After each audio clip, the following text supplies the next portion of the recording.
Hello bachcho, let's read the question. So question says that calculate H positive at the equivalent point between the titrations of 0.1 molar or 25 ml of a weak acid where the K value is given 10 to the power minus 5 with the 0.05 molar NaOH solution.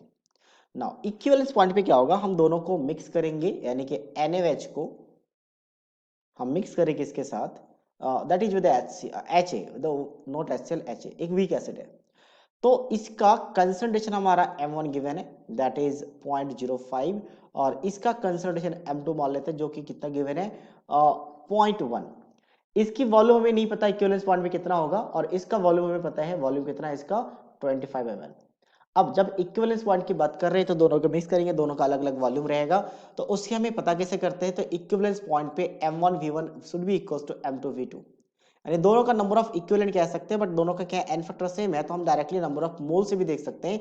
Number of moles क्या होता है, molarity to volume, तो दोनों का number of moles equal होना चाहिए क्योंकि N factor दोनों का 1 1 है। ठीक है, तो इसका मतलब यहां से हम क्या निकाल सकते हैं, V1 निकाल सकते हैं, जो M1 V1 M2 V2 by M1 आ जाएगा। ये कितना आ जाएगा 25 इंटू 0.1 डिवाइडेड बाई, इसको हम लिख सकते हैं 1/2। ठीक है 1/2, तो ये क्या बन जाएगा, ये आपके पास 0. अच्छा 1/2 नहीं है आएगा एक्चुअल में, और इसको हम 0.05 ही लिख लेते हैं, ज्यादा बेटर रहेगा। अब अगर इस पॉइंट को रिमूव करेंगे तो ऊपर क्या आ जाएगा आपका 10 आ जाएगा क्योंकि साथ में इस पॉइंट को भी रिमूव कर रहे हैं। तो ये कितने टाइम्स कट होगा, तो ये कितने टाइम्स कट हो जाएगा, यहाँ पे पास 2 टाइम्स। तो वॉल्यूम कितना आ चुका है आपका 50 आ चुका है। ठीक है, ये वॉल्यूम है। अब टोटल वॉल्यूम की बात कर रहे हैं तो टोटल वॉल्यूम कितना है, टोटल वॉल्यूम की बात करें तो ये आ जाएगा आपका 75 ml टोटल वॉल्यूम। ठीक है, जब दोनों को मिक्स किया हम लोगों ने, तो यहां से क्या बन जाएगा, यहां से बनेगा Na प्लस ऑफ वाटर। तो इक्विवेलेंस पॉइंट पे दोनों क्या हो जाता है, कंज्यूम हो जाता है, सिर्फ और सिर्फ सॉल्ट बचता है। और किसी भी सॉल्यूशन में जब सॉल्ट बचे तो हम उसका करवाते हैं सॉल्ट हाइड्रोलाइसिस, सॉल्ट हाइड्रोलाइसिस। ठीक है, और हमें निकालना क्या है, H पॉजिटिव आयन का कंसंट्रेशन इक्विवेलेंट पॉइंट पे। तो H पॉजिटिव आयन का कंसंट्रेशन कहां से निकलेगा, तो इस सॉल्ट का जब हम हाइड्रोलाइसिस करवाएंगे तो वहां से H पॉजिटिव आयन आ जाएगा। तो सॉल्ट हाइड्रोलाइसिस के लिए हम क्या करवाते हैं, किसी भी स्ट्रॉन्ग पार्ट का हाइड्रोलाइसिस नहीं होता, सिर्फ नेगेटिव का होगा यानी कि जो आपका वीक पार्ट है, तो इसका हाइड्रोलाइसिस करवाएंगे। अच्छा, इसका नंबर ऑफ मोल्स कैसे आएगा, पहले हम इसका मोल्स निकाल लेते हैं। तो मोल्स कैसे निकालेंगे, जो इनका मोल्स है मतलब M2 V2 से निकालो या M1 V1 से निकालो, कहीं से भी निकाल सकते हैं। ये 2.5 है। अच्छा मिली मोल्स, हालांकि मोल्स नहीं मिली मोल्स कह सकते हैं, ब्रैकेट में मैं मिली लिख देता हूं, मिली मोल्स। ठीक है, तो मोलैरिटी वॉल्यूम का मल्टीप्लाई करेंगे कितना आ जाएगा 2.5। अब ये मिली मोल्स क्यों, क्योंकि वॉल्यूम आपका ml में, इसलिए ये मिली मोल्स हो गया। तो यहां से हम क्या कर सकते हैं, इस सॉल्ट का कंसंट्रेशन पता कर सकते हैं, कितना हो जाएगा कंसंट्रेशन, तो ये हो जाएगा आपका 2.5 मिलीमोल्स और टोटल वॉल्यूम कितना आपका 75।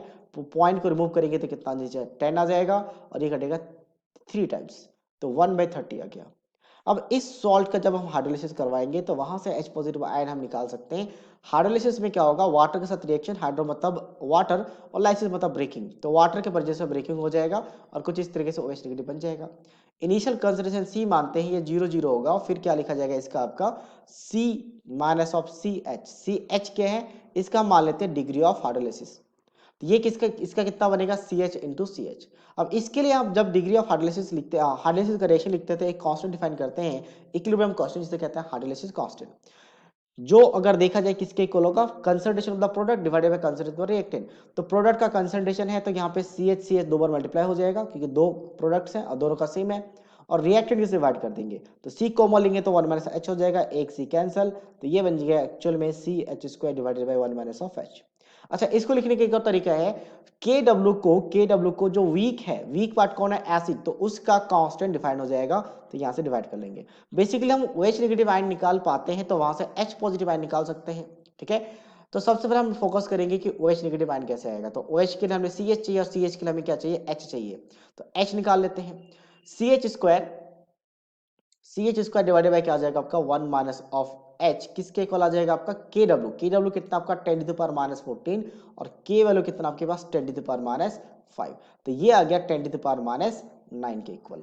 ठीक है, अब कंसंट्रेशन इसकी बात करें तो इसको लिखा जा सकता है 1/3 into 10 to the power minus 1, तो 1/3 into 10 to the power minus 1 H square होगा, और नीचे 1 माइनस H को लगभग लगभग 1 लिख सकते हैं क्योंकि यहाँ पे हम अगर देखेंगे कैलकुलेशन के बाद तो H का वैल्यू बहुत ही लेस आ रहा है। तो यहाँ से एच स्क्वायर कितना आ जाएगा, तो एच स्क्वायर बन जाएगा, ये 3 उधर जाएगा और ये आपके पास एक कैंसिल आउट होगा, तो 10 टू द पावर माइनस 8 बचेगा। तो h आ गया यहाँ पे 3 into 10 to the power minus 8। ठीक है, तो h केवल मैं यहाँ पे लिख रहा हूँ, आगे रिमेनिंग कैलकुलेशन हम यहाँ पे कर रहे हैं। तो h कितना आ चुका है, तो h आ चुका है 1.73 आ जाएगा इंटू अंडर रूट 3 का value 1.73 into 10 to the power minus 4। तो h आ चुका है। h यहाँ पे देख सकते हैं कि बहुत ही ज्यादा लेस है, इसलिए हमने यहाँ पे 1 के रिस्पेक्ट में h को नेगलेक्ट कर दिया था, तो नीचे 1 बन गया था। अब h आ चुका है, तो मतलब OH नेगेटिव आ जाएगा। तो OH नेगेटिव आयन कितना आ जाएगा, तो OH नेगेटिव आयन आ जाएगा आपके पास C इंटू एच। सी कितना आपके पास 1/3 इंटू 10 पावर माइनस 1। तो उस -1 को हम क्या लिख सकते हैं, 10 पावर माइनस 5 के साथ इंक्लूड करके। अब H पॉजिटिव फाइनली बचा है, तो H पॉजिटिव होता है KW by OH negative ion, यानी 10 to the power minus 14 divide कर देंगे किससे, आपके पास 1/3, तो 3 ऊपर आ जाएगा, 3 ऊपर आ जाएगा, और 1.73 से डिवाइड हो रहा है, मल्टीप्लाई कितना हो जाएगा 10 टू द पावर माइनस 5 के साथ। ये 1.73 इसके साथ कटेगा तो 1.73 ही आएगा, 1.73 आएगा। ठीक है, कैलकुलेशन करके देखें, और ये -5 नीचे है और -14 ऊपर, तो कितना आ जाएगा -9। मतलब फाइनल आंसर कितना बन जाएगा यहाँ पे 1.73 into 10 to the power minus 9, जो कि ऑप्शन बी के साथ मैच कर रहा है। So that means option B is the right answer of this question. So I hope you understood it well.